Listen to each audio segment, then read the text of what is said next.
Kumusta po kayong lahat, no? So, nandito na naman tayo para mag-reaction video tayo kasi mainit ang ulo ko ngayon talaga. Hindi ko maintindihan, ano? Sino ba yung nakapanood dun sa post ni Sir Tot sa sa Facebook page niya? Grabe. Alam nyo yung good vibes lang yung mga tao sa video. Tapos yung mga basher na nandoon sa comment section. Diyos ko naman. Hay. Nakakadismaya. No? Nakakadismaya. Kapal ng mga mukha nyo. Kapal ng mga mukha nyo talaga, no? No? Walang ginagawang masama sa inyo yung bata.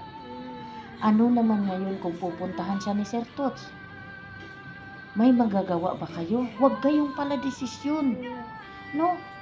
Kung gustong puntahan ni Sir Tots si Krishna Mahusay, huwag niyong pigilan. No? Dahil wala kayong karapatan nun.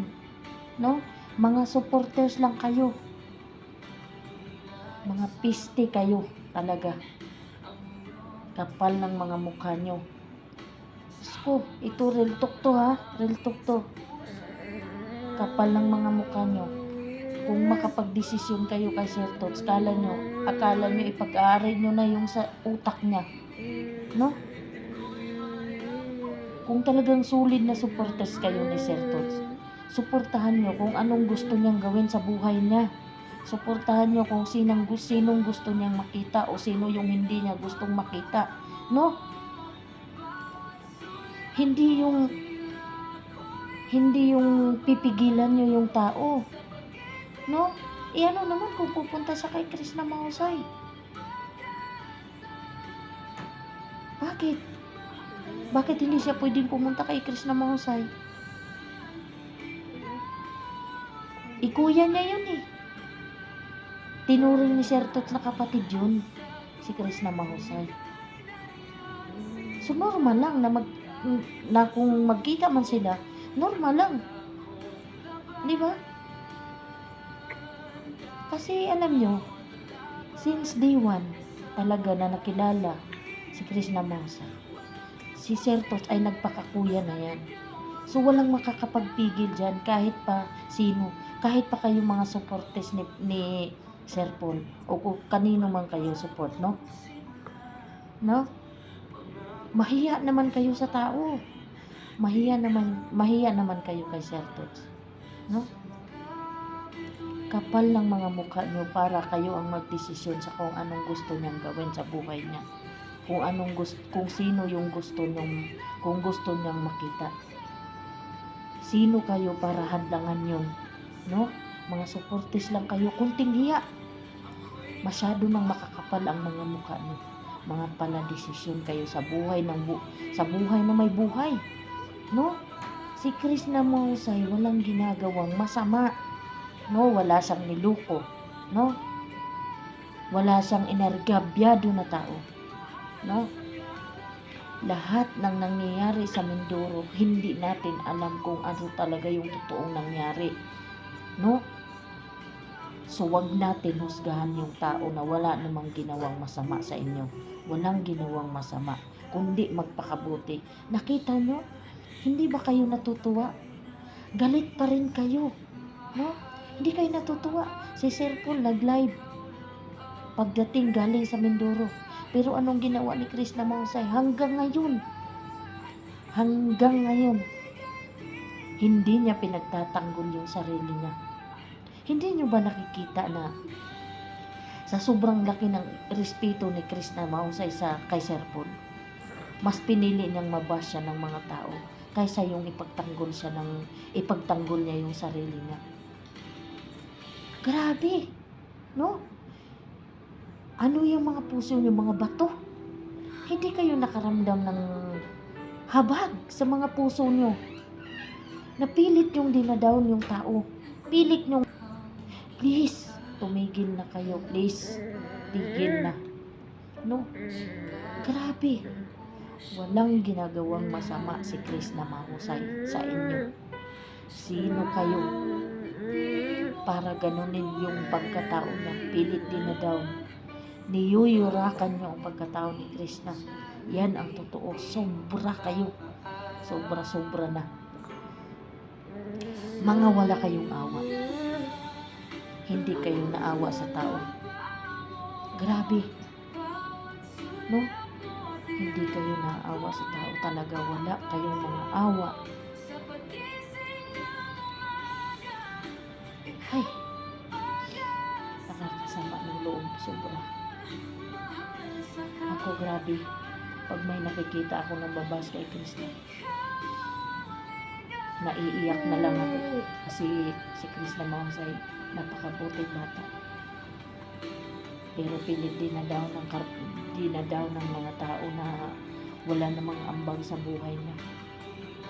Nakakalungkot sobra. Nasasaktan talaga ako ng super sa nangyayari sa buhay ni Inday Krishna. Diyos ko, wala namang ginawa yung bata kundi magsikap, no? Instead na umasa sa ibang tao, nagsumikap siya kahit nagkasakit-sakit na siya lahat. Nagsisikap siya para matustusan niya yung pangangailangan ng pamilya, maibigay niya ang magandang buhay. Pero yung mga basher dyan hindi pa rin tumitigil. Nakakalungkot sobra, guys. Diyos ko, nakakalungkot. Nakakalungkot sobra. May nabasa pa ako dun sa comment section ng post ni Sir Tot sa FB page na wag na daw papuntahin si Krishna Mahasay sa PB House. Grabe naman.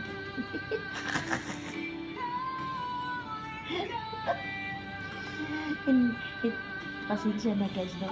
Pero hindi ko alam kung ano yung dapat kong maramdaman. Matatawa ba ako, magagalit? Kasi alam mo yun, yung tao talagang walang magawa sa buhay, may masabi lang. Diyos ko, alam mo yun, yung akala mo hawak na talaga nila sa liig si Sir Paul. Kung umasta sila, akala mo asawa nila yung tao. Kahit nga asawa hindi pwedeng diktahan kung anong gustong gawin ng tao. Itong mga follower na to, hindi mo malaman kung saan humuhugot ang mga kapal ng mukha.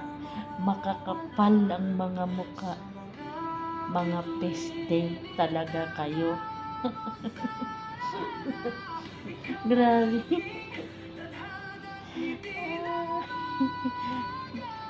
Natatawa na lang talaga ako na hindi ko alam. Basta hindi ko alam kung ano yung dapat kong maramdaman.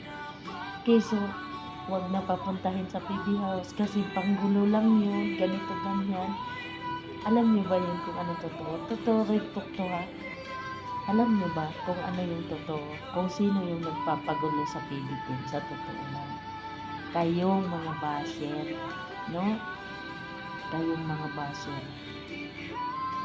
Mga PI ina nyo talaga, mga piste kayo sa buhay ni Krishna Mahasay sa totoo lang. Hindi nyo ba nakikita na mga piste kayo, no? Kayo yung piste sa buong team, no? Para malaman nyo, saksak nyo sa baga nyo si Sir Paul, no? Saksak nyo sa baga nyo. Parang inaangkin nyo na yung tao, hindi nyo naman pag-aari. Tingnan mo nga, ito real talk to ha. Kung makapagbas kayo kay Inday Krishna, bakit? Sa kakabas nyo kay Krishna Mahasay, pamamanahan kayo ng yaman ni Sir Paul, hindi kayo pamamanahan ng yaman nun, no? So, sana matauhan na kayo. Supporters lang tayo, no? So, wag naman natin na, tsaka tao tayo, no? Tao ba tayo? Ako tao ako, sure ako. Pero kayo, hindi kayo mga tao, no? Mga ipis kayo, mga utak dilis kayo, mga piste kayo sa buhay ng taong nananahimik, no? Na wala namang ginagawang masama sa inyo. Mga piste kayo, no? So, ang masasabi ko ay hindi kayo mga tao. Huwag kayo pala di si Sir Paul, no? Huwag niyong pakikialaman kung ano yung mga desisyon niya dahil si Sir Paul ay matanda na. May isip na yung tao, may sarili ng pag-iisip yan, no? Kung makaasta kayo, parang kayo yung kapatid, kayo yung nanay, no? Kayo yung asawa. Agoy, Diyos ko naman. Oh, mga pilingera kayo. O yan, si Inkar. Yan, si Inkar. Inkar. Bilhin mo na yung bahay na binibinta ni Sir Paul para magkapitbahay na kayo. Grabe yung napaka-ilusyonada mo talaga. Iniinsulto ka na lahat-lahat ni Sir Paul, dininay ka na lahat. Pati mga anak mo sa social media, kinakaladkad mo na sa daddy Paul mo. Diyos ko, parang awa mo na, Inkar. Kunting hiya, bawasan yung kapal ng mukha. Kasi, Diyos ko, hindi mo ba nakikita na pinagtatawanan ka na lang ng tao? Uy, gising! Hindi mo asawa si Sir Paul. Walang asawa si Sir Paul, walang anak, binatang binata, single na single. So wag kang umasta na asawa niya. Kapal ng mukha mo. Tapos yung mga anak mo, kinaladkad mo pa sa social media. No? Daddy Paul ka ng Daddy Paul. Oh, si Sir Paul, walang inkar sa buhay niya. Kunting bawas ng kapal ng mukha. Ginawa mong katatawanan yung sarili mo, promise. Hindi mo ba nakikita na pinagtatawanan ka na ng mga tao? Hindi lang ako, marami. Halos lahat ng tao, pinagtatawanan ka. So, Diyos ko, pag nakakabasa ako ng about sa pangalan mo, natatawa ako na maiiyak, hindi ko na maintindihan ang sarili ko. Kasi talaga naman, nakakatawa, oo, sobrang nakakatawa ka na. No, nakakatawa. Nakakaawa yung grabe pagka-ilusyonada mo. Ay, naku naman, kunting hiya. Kunting hiya, Inkar. Kapal ng mukha mo. No? Ay, naku, Inkar. Sorry ha, pero talaga ito yung totoong nararamdaman ko. Kung hindi lang masamang tumawa dito ng malakas, tinawanan na kita ng malakas. Yung malakas na malakas. Kasi talagang sadyang nakakatawa ka, Inkar. No? Yun lang. So yun lang guys, no?